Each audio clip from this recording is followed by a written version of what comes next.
Oke, kita mulai saja untuk pemaparan kita pada pertemuan yang ke-9.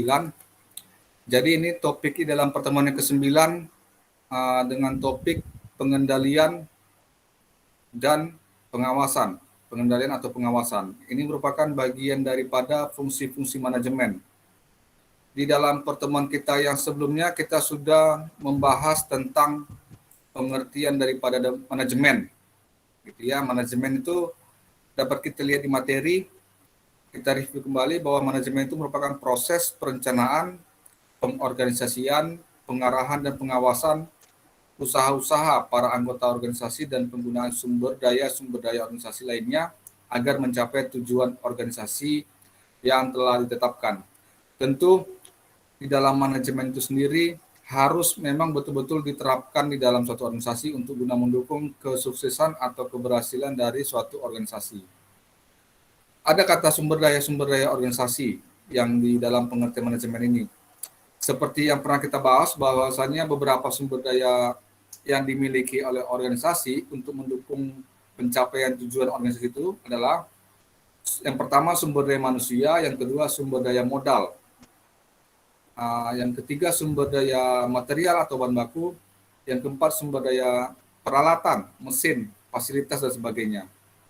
Yang kelima sumber daya metode, strategi, dan yang keenam sumber daya pasar, di mana pasar itu merupakan yang kita tuju untuk penyampaian produk-produk yang akan kita tawarkan kepada konsumen.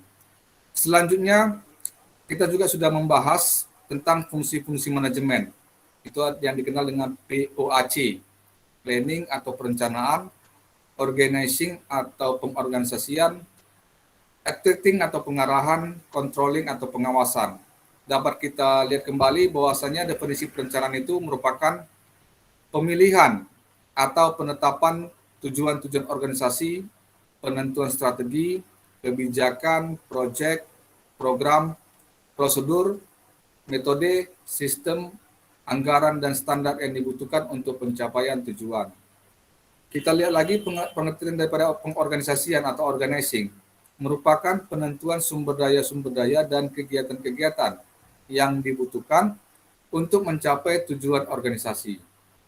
Yang ketiga daripada fungsi manajemen yaitu pengarahan atau acting, adalah untuk membuat atau mendapatkan para karyawan melakukan apa yang diinginkan dan harus mereka lakukan.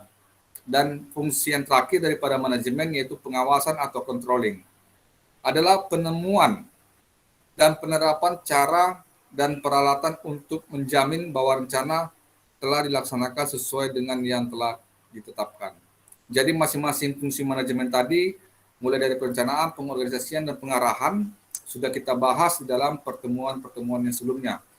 Oleh karena itu, dalam pertemuan yang ke-9 ini, kita masuklah kepada topik kepada pengawasan atau controlling. Saya buka dulu slide-nya yang pengawasan.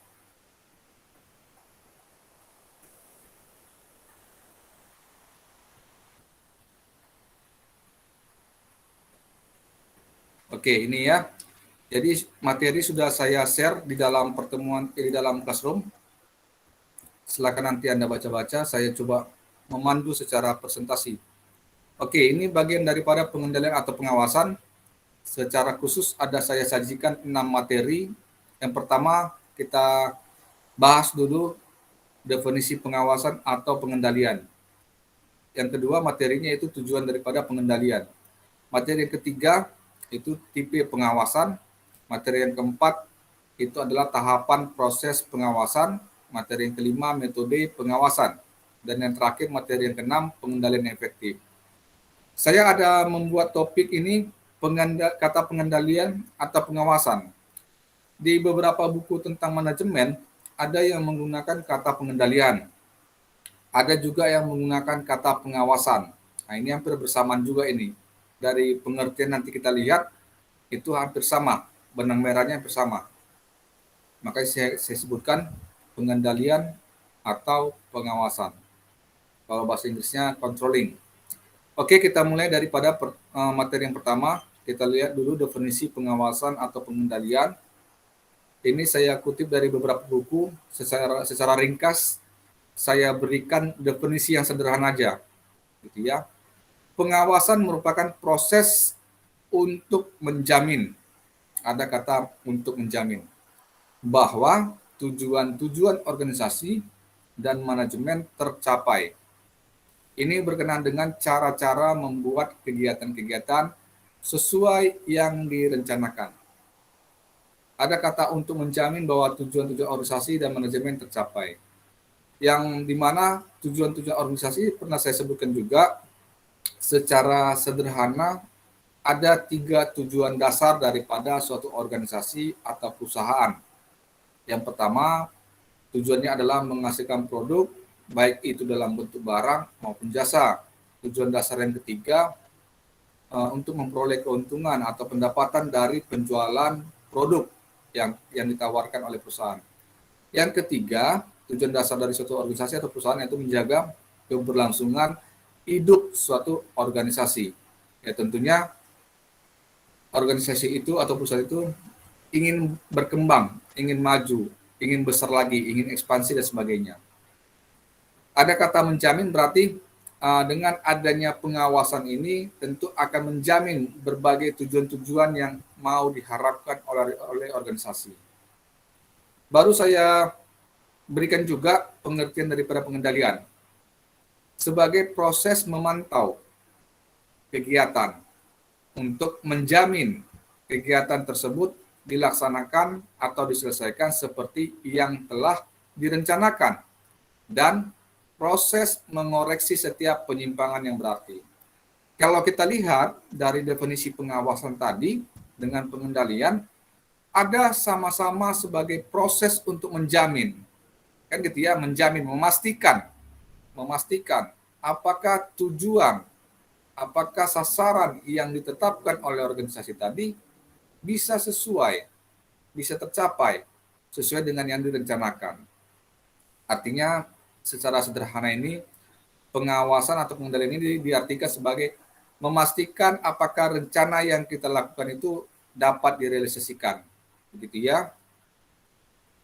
Selanjutnya saya kutip juga dari salah satu buku dari Robert J. Mockler.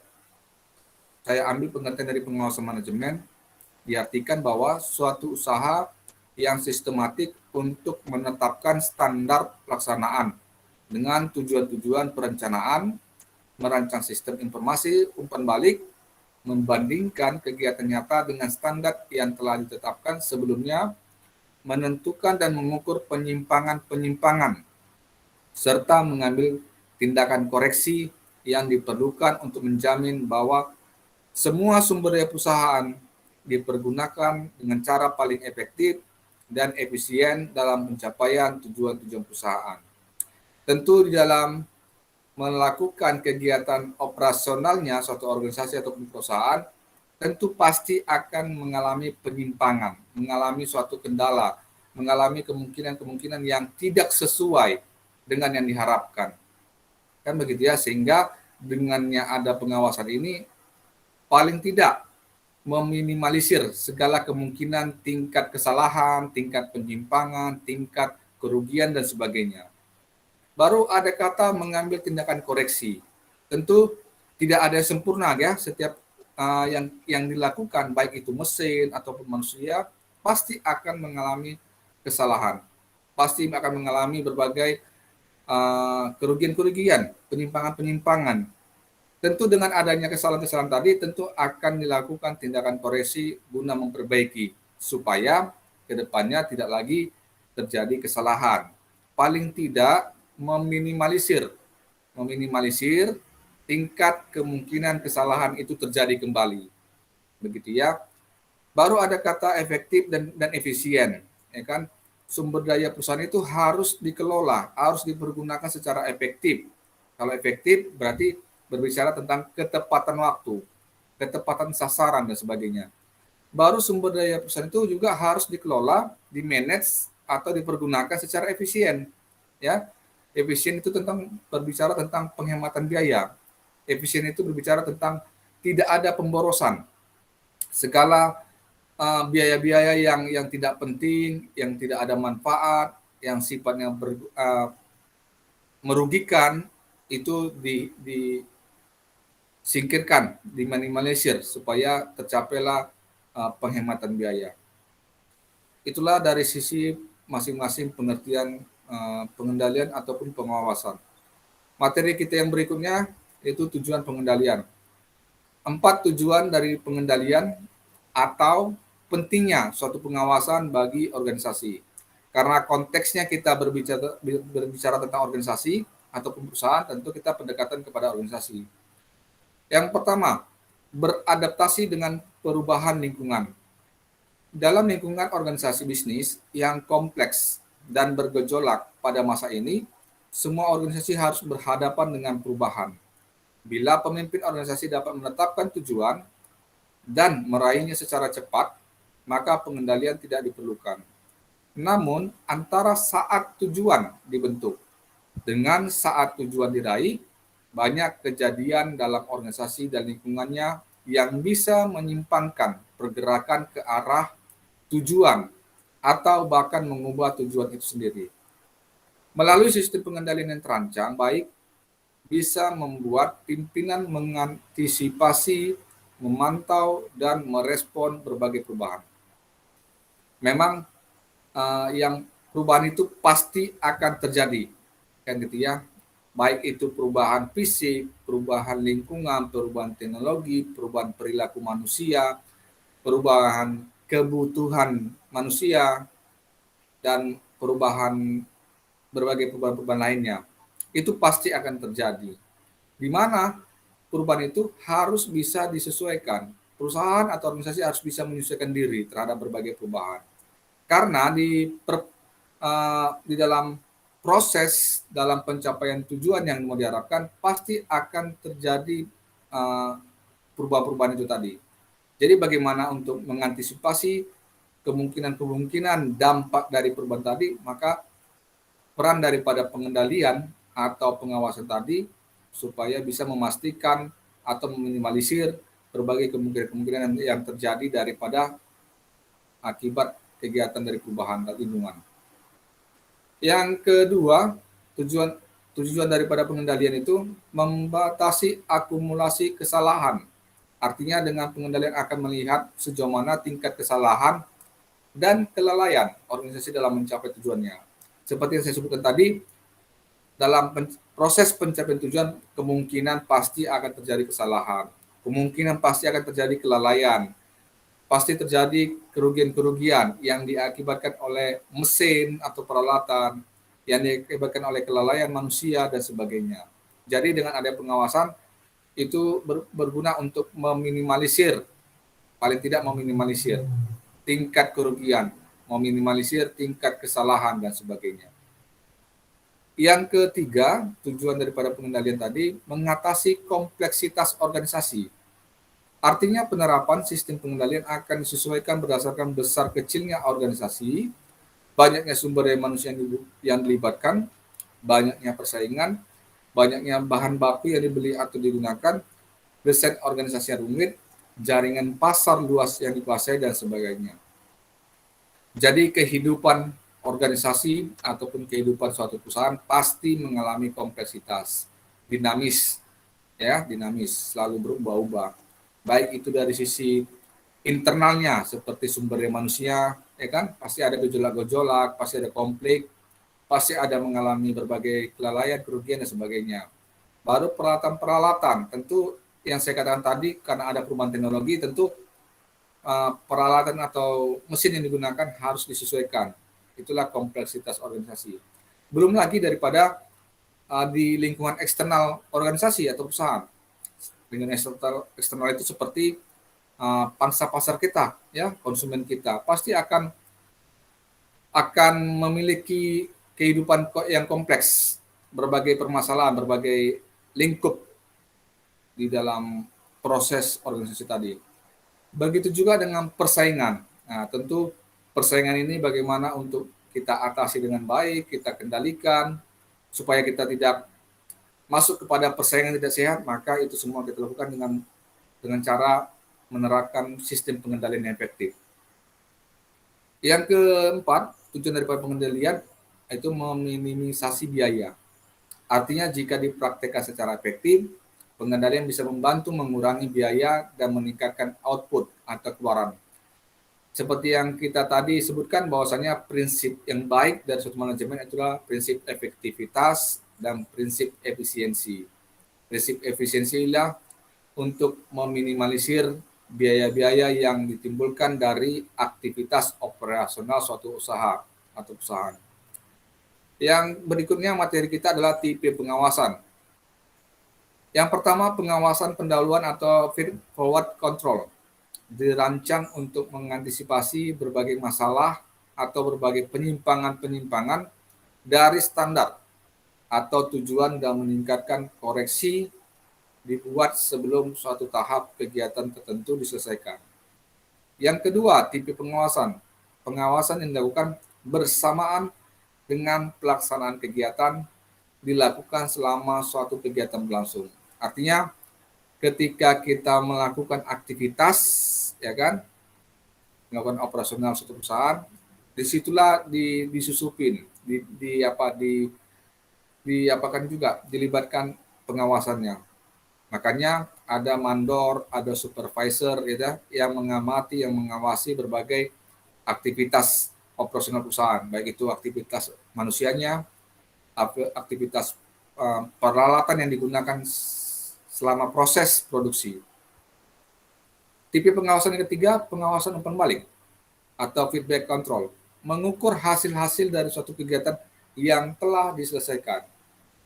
Ini ketika operasional atau aktivitas sudah dilakukan, sudah dicapai, sudah diselesaikan, maka kita buatlah pengawasan umpan balik untuk memastikan apakah yang kita rencanakan, yang kita lakukan sudah sesuai dengan standar kualitas yang kita tetapkan. Di dalam suatu perusahaan juga ada memberikan call center kepada internal perusahaan. Call center ini berguna untuk mencari informasi atau mendapatkan informasi dari konsumen perihal tentang pelayanan, perihal tentang produk yang sudah ditawarkan oleh perusahaan kepada konsumen. Tentu konsumen ketika dia merasa kurang menikmati, kurang puas terhadap pelayanan, kurang puas terhadap produk yang digunakannya, maka konsumen tadi bisa menyampaikan saran, kritikan terhadap perusahaan. Dan inilah merupakan umpan balik atau feedback dari konsumen kepada perusahaan untuk kedepannya supaya perusahaan bisa memperbaiki berbagai kualitas produk maupun layanan yang diberikan. Selanjutnya saya sampaikan juga di sini ada 4 level pengendalian dalam suatu sistem organisasi. Yang pertama, pengendalian operasional. Ini berfokus pada proses-proses yang digunakan organisasi untuk mengubah sumber daya menjadi produk atau jasa. Proses operasional itu ada 2, ya. Pertama, dari proses mengubah bahan mentah atau bahan baku menjadi bahan setengah jadi. Proses operasional yang kedua, mengubah dari bahan setengah jadi menjadi barang jadi. Begitu ya. Sebagai contoh, proses mengubah bahan mentah menjadi barang setengah jadi. Itu kalau kami dulu di pabrik kelapa sawit, ya, bahan mentah kami adalah buah kelapa sawit. Buah kelapa sawit. Kami akan memproduksi minyak mentah. Itulah barang setengah jadi. Dari bahan mentah, buah kelapa sawit, diubah menjadi barang setengah jadi, yaitu minyak mentah. Minyak mentah ini tentu belum bisa digunakan untuk kebutuhan rumah tangga, ya, belum bisa digunakan. Jadi minyak mentah ini akan dijual kembali kepada perusahaan-perusahaan minyak goreng, ya, minyak goreng. Tentu perusahaan minyak goreng tadilah yang mengubah barang setengah jadi tadi, minyak mentah tadi, menjadi barang jadi, yaitu minyak goreng yang langsung bisa digunakan oleh konsumen. Yang kedua, level pengendalian dalam sistem organisasi yaitu pengendalian keuangan. Berfokus pada sumber daya keuangan organisasi. Pengendalian keuangan adalah pengendalian atas sumber daya keuangan seiring sumber daya ini mengalir ke dalam organisasi, dipegang oleh organisasi, dan mengalir keluar organisasi. Ini berkaitan dengan pendapatan dan pengeluaran. Pendapatan itu tentu modal atau investasi yang dimiliki oleh perusahaan, dan pendapatan itu berupa dalam bentuk keuntungan atau profit atau laba yang diperoleh oleh perusahaan atas penjualan produk mereka. Kalau pengeluaran tentu berbicara tentang biaya-biaya yang dikeluarkan selama proses produksi, gitu ya, seperti biaya tenaga kerja, biaya upah baku, biaya pajak, biaya distribusi, dan sebagainya. Itulah biaya-biaya yang keluar yang menjadi operasional organisasi atau perusahaan. Itu harus dikendalikan. Inti daripada atau jantung daripada suatu perusahaan adalah keuangan. Jadi keuangan ini betul-betul harus dikendalikan. Yang ketiga, level pengendalian dalam sistem organisasi itu pengendalian struktural. Berupaya memastikan agar elemen-elemen dari struktur organisasi berfungsi sebagai mestinya. Ada kata struktur organisasi. Seperti yang kita pernah bahas, di dalam suatu organisasi itu ada tiga tingkatan level struktur organisasi. Yang pertama, lini manajemen bawah, ya. Inilah level yang terendah dari suatu struktural. Itu seperti mandor, supervisor, pengawas, dan sebutan lainnya. Baru struktur yang kedua, manajemen lini menengah. Manajemen lini menengah itu seperti sebutan manajer di masing-masing divisi, gitu ya. Manajer pemasaran, manajer produksi, manajer keuangan, manajer sumber daya manusia, dan sebagainya, dan sebutan-sebutan lainnya. Itulah level yang kedua. Dan level yang ketiga yang paling tinggi dalam suatu struktural organisasi, itulah disebut dengan manajemen lini atas. Itulah sebutan daripada direktur utama, komisaris utama, dan sebagainya. Jadi di masing-masing jenjang struktural tadi harus memiliki pengawasan, pengendalian, supaya terkendali, supaya memastikan semua yang terlibat di dalam struktural suatu organisasi bisa menjalankan fungsi dan perannya, dan juga menjalankan tugas dan tanggung jawabnya masing-masing. Perlu dilakukan pengendalian atau pengawasan di masing-masing struktural tadi. Ya, seorang mandor atau supervisor tentu mengawasi karyawan yang di bawahnya, gitu ya. Manajer pemasaran tentu dia akan mengawasi orang-orang yang di bawahnya, seperti supervisor pemasaran atau penjualan, dan karyawan-karyawan atau tenaga marketing yang di bawahnya. Begitu juga level yang atas. Direktur utama tentu akan mengawasi orang-orang atau jenjang-jenjang yang di bawahnya. Yang keempat, daripada level pengendalian, yaitu pengendalian strategik. Berfokus pada seberapa efektif strategi-strategi korporasi, strategi-strategi bisnis, dan strategi-strategi fungsional membantu organisasi meraih tujuan-tujuannya. Pengendalian strategik ditujukan untuk memastikan bahwa organisasi tetap selaras dengan lingkungannya dan tetap bergerak ke arah pencapaian tujuan-tujuan strateginya. Pengendalian strategik pada umumnya berfokus pada aspek organisasi, yaitu struktur, kepemimpinan, teknologi, sumber daya manusia, serta sistem pengendalian informasi dan teknologi. Dalam materi selanjutnya kita ada sebutkan tahapan proses pengawasan. Ada 5 tahap yang saya ringkas. Yang pertama, tahapnya yaitu penetapan standar pelaksanaan. Standar adalah suatu satuan pengukuran yang dapat digunakan sebagai patokan untuk penilaian hasil-hasil. Jadi standar itu sebagai landasan, sebagai pedoman, ya kan, untuk suatu kegiatan yang akan kita lakukan. Standar juga sebagai pedoman untuk seberapa besar kualitas yang mau kita harapkan. Tahap yang kedua, proses dan pengawasan, penentuan pengukuran pelaksanaan kegiatan secara tepat. Tahap yang ketiga, pengukuran pelaksanaan kegiatan melalui pengamatan, laporan-laporan baik lisan maupun tertulis, metode-metode otomatis inspeksi, pengujian atau dengan pengambilan sampel. Tahap proses pengawasan yang keempat, pembandingan pelaksanaan dengan standar dan analisis penyimpangan. Kita membandingkan dulu standar operasional yang sudah kita tetapkan tadi, kita bandingkan dengan berbagai kemungkinan kesalahan, tingkat kesalahan, tingkat penyimpangan, gitu ya. Berapa persen sih kesalahan yang kita lakukan atas proses atau aktivitas yang sedang atau yang kita selesaikan. Tahap yang kelima, pengambilan tindakan koreksi bila diperlukan. Nah, ini ada kata bila diperlukan. Kalau sepanjang masih bisa diperbaiki, maka perbaikilah. Tentu kan kita berharap semua yang kita kerjakan itu bisa memuaskan, bisa berkualitas, ya, bisa memenuhi harapan dan kebutuhan kita. Maka untuk mencapai tadi itu perlu ada perbaikan atau koreksi bila terjadi penyimpangan, terjadi kesalahan-kesalahan. Karena prinsipnya segala sesuatu yang kita kerjakan tidak ada yang sempurna, gitu ya. Selanjutnya metode pengawasan daripada materi kita. Yang pertama, metode pengawasan bukan kuantitatif atau non kuantitatif. Adalah metode-metode yang digunakan manajer dalam pelaksanaan fungsi-fungsi manajemen. Ya.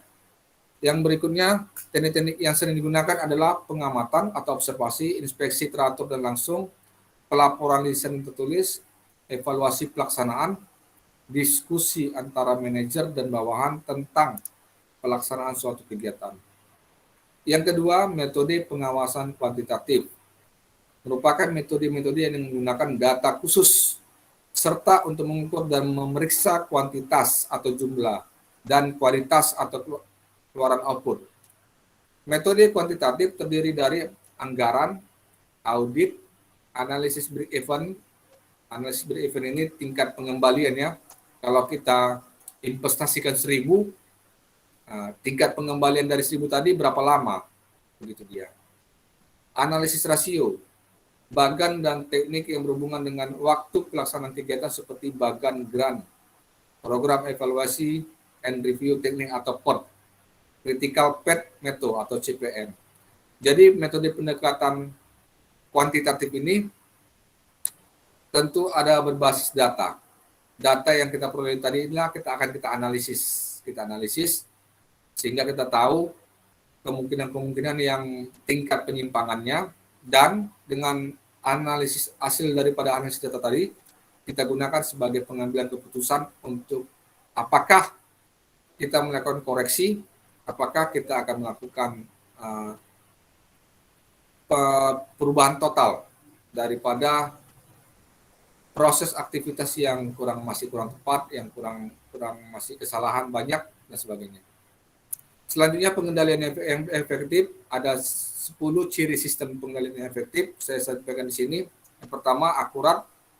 Artinya sistem pengendalian efektif dapat diandalkan dan menghasilkan data yang sahih.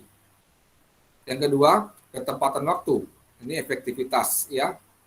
Artinya sistem pengendalian efektif memberikan informasi yang tepat waktu. Yang ketiga, ekonomi. Nah, ini berkaitan dengan efisiensi.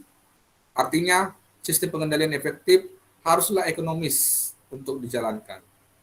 Yang keempat, fleksibilitas. Kesesuaian, bisa menyesuaikan, fleksibel. Artinya sistem pengendalian yang efektif akan cukup fleksibel untuk disesuaikan dengan perubahan dan peluang. Yang kelima, kepahaman. Artinya sistem pengendalian efektif dapat dipahami oleh pengguna. Kalau kita sudah paham, tentu kita dengan mudah menggunakan sistem itu sendiri.